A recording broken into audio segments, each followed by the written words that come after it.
What's up, guys? Welcome back to another Dr. Squatch deodorant review. Today we have the brand new Coastal Mist deodorant. I will be reviewing the corresponding bar soap that goes along with this, as well as the new sandalwood scent in bar form. I won't be doing the deodorant for that one.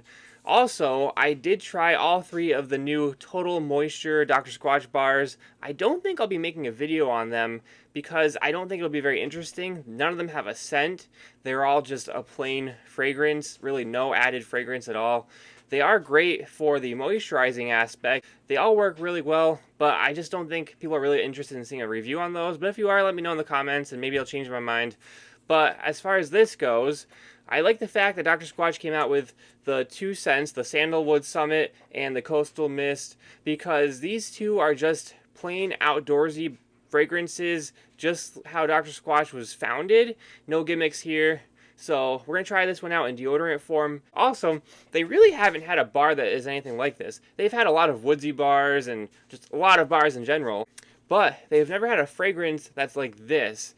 They had a deep sea goat's milk, which might be the closest, but it's really not like a sea salt or beachy ocean fragrance. If you've tried it, you know how it is. So this is something completely different, and I believe this is going to put us at 80 different fragrances, somewhere around there. So stay tuned. There will be a Dr. Squatch rankings video coming out very soon. I haven't done one of those in probably over a year.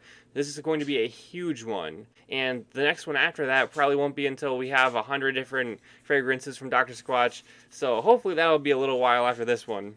So here we have Coastal Mist deodorant from Dr. Squatch. I have tried, I believe, almost every regular base deodorant. We'll see how it stacks up compared to the rest. My favorite one from Dr. Squatch is the Freedom Fresh. I also love the Cool Fresh Aloe and the Alpine Sage, so we'll see how this compares. Alright, let's pop it open. I don't really usually read the ingredients in the deodorants because there are quite a few, even though they are still, more so on the natural side, but no one wants to bore themselves listening to that. So I'll just highlight a couple on here. We do have shea butter, jojoba oil, and a few other great ingredients. Coconut oil, arrowroot powder is your base. So that's what it looks like. Now, I did try this out already. I always make sure they perform well before I review them, or maybe not, but I still try them out ahead of time regardless.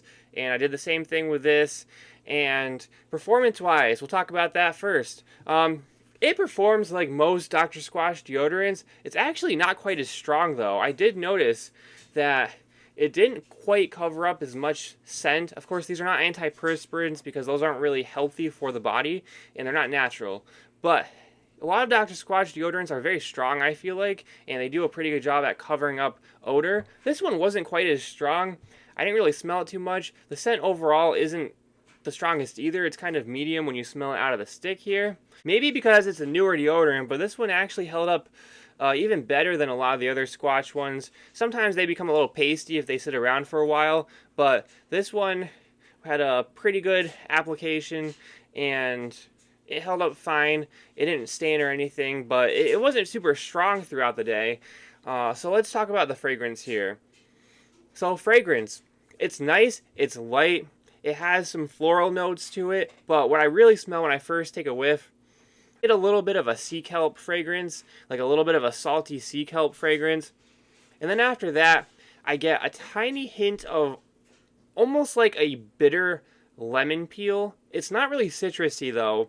It's almost like a leathery, bitter type of fragrance, but something you might smell in like an Italian lemon leather cologne, and it kind of smells like that.